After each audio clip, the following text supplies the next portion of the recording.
उस समय के प्रधानमंत्री पंडित नेहरू जी ने मुख्यमंत्रियों को एक चिट्ठी लिखी थी। उस चिट्ठी में उन्होंने लिखा था, नेहरू जी लिखते हैं, अगर संविधान हमारे, आगे नेहरू जी लिखते हैं, अगर संविधान हमारे रास्ते के बीच में आ जाए, ये नेहरू जी लिख रहे हैं, अगर संविधान हमारे रास्ते के बीच में आ जाए, आगे नेहरू जी कह रहे हैं, तो हर हाल में संविधान में परिवर्तन करना चाहिए। ये नेहरू जी ने मुख्यमंत्रियों को चिट्ठी लिखी। तीसरे कार्यकाल के पहले शीतकालीन सत्र में पीएम मोदी ने भाषण दिया। अपने इस भाषण में पीएम ने संविधान पर कई बातें कही। उन्होंने इस दौरान कांग्रेस और जवाहरलाल नेहरू को भी आड़े हाथों लिया।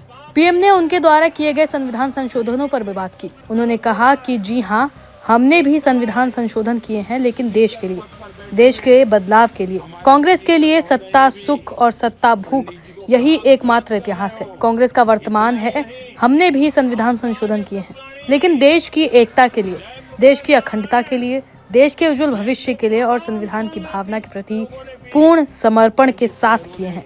उन्होंने फिर से दोहराते हुए कहा, हमने संविधान संशोधन किया, लेकिन ये देश की एकता और महिलाओं व ओबीसी को सशक्त बनाने के लिए किया। उन्होंने कहा कि हम अपने संविधान संशोधनों को स्वीकार करते हैं। ये संशोधन सत्ता पर हमारी पकड़ बढ़ाने के लिए नहीं किए गए।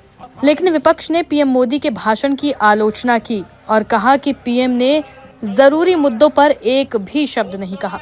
सपा सांसद इकरा हसन ने भी पीएम मोदी के भाषण को लेकर मीडिया से बात करते हुए कहा कि ये बेहद अफसोसजनक भाषण रहा। बहुत अफसोस है कि संविधान दिवस पर बोले और संभल पर कुछ नहीं बोला।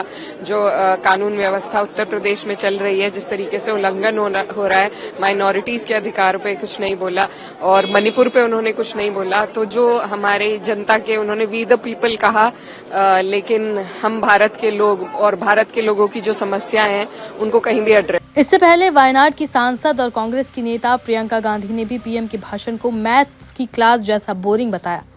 प्रधानमंत्री जी ने एक नई चीज नहीं बोली, वॉर कर दिया पूरी तरह से।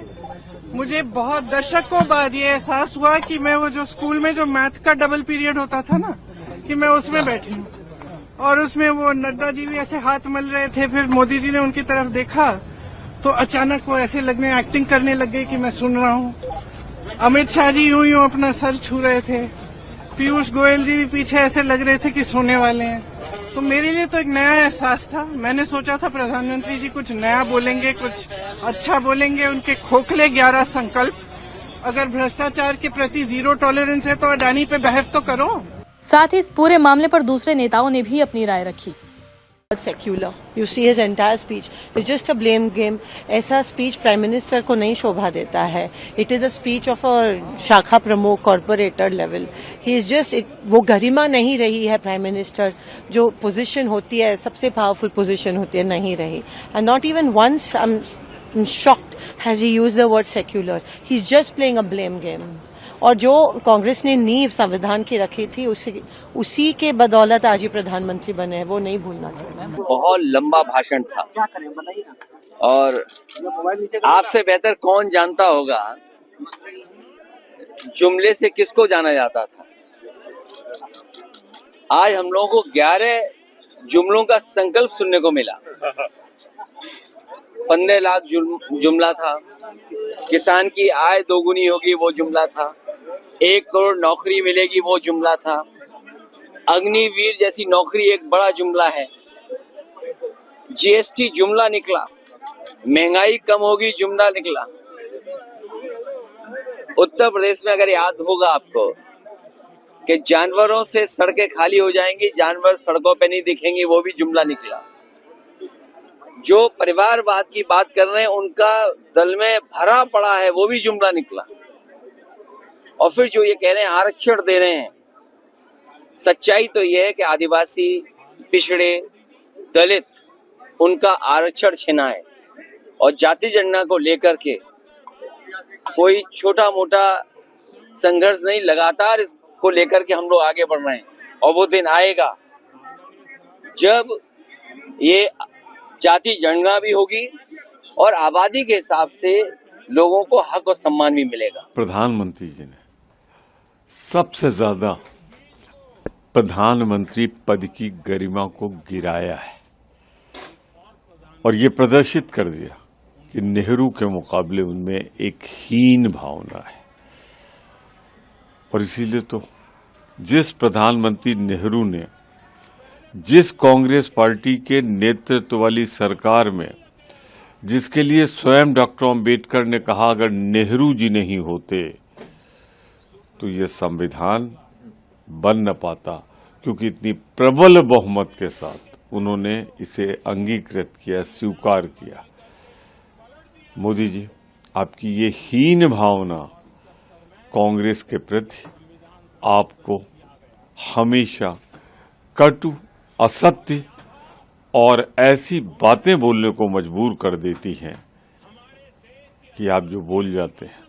मैं तो कहना चाहता हूं, इस देश का दुर्भाग्य है कि आपके शासनकाल में संविधान की मर्यादा तार तार हुई, संवैधानिक पदों की मर्यादा तार तार हुई। आपने जिस ढंग से संवैधानिक पदों पर बैठे हुए लोगों को उनकी गरिमा गिराई है, आने वाला इतिहास जब पढ़ा जाएगा तो एक तरफ विशाल नेहरू, विशाल डॉक्टर भीमराव अंबेडकर होंगे, उसके सामने आप एक हीन भावना से ग्रसित ऐसे प्रधानमंत्री होंगे जिन्होंने उस पार्टी को हमेशा कोसा है जिसने इस देश को आजादी दिलाई और ये संविधान दिया। 2 दिन इस विशालतम लोकतंत्र के मंदिर में, सदन में, संविधान के 75 साल पूरे होने के शानदार सफर के बारे में सत्ता और विपक्ष की तरफ से चर्चा हुई। कल माननीय प्रधानमंत्री जी की तरफ से चर्चा हुई, लेकिन अफसोस है कि माननीय प्रधानमंत्री जी ने ये नहीं बताया कि जो भारतीय संविधान में बाबा साहब भीमराव अंबेडकर द्वारा जो संविधान बनाया गया है, उसकी प्रिम्बल संविधान की आत्मा है, जिसमें देश के नागरिकों को बहुत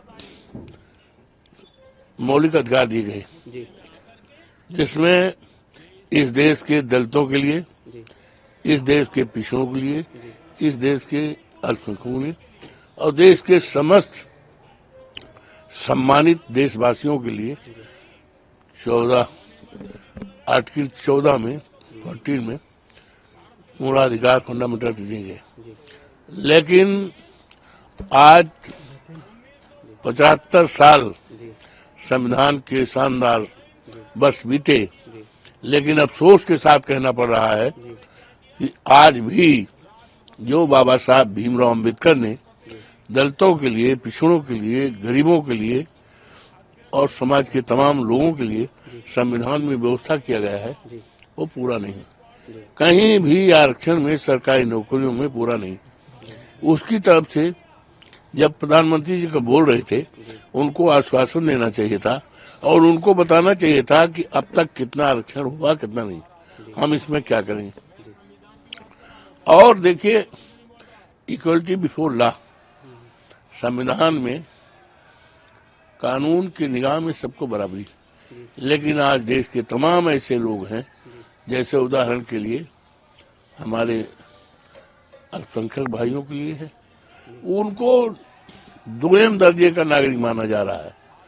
तो क्या ये बाबा साहब भीमराव अंबेडकर के संविधान के प्रेम्बिल में जो समानता का अधिकार है, क्या पूरा मिल रहा है? नहीं मिल रहा।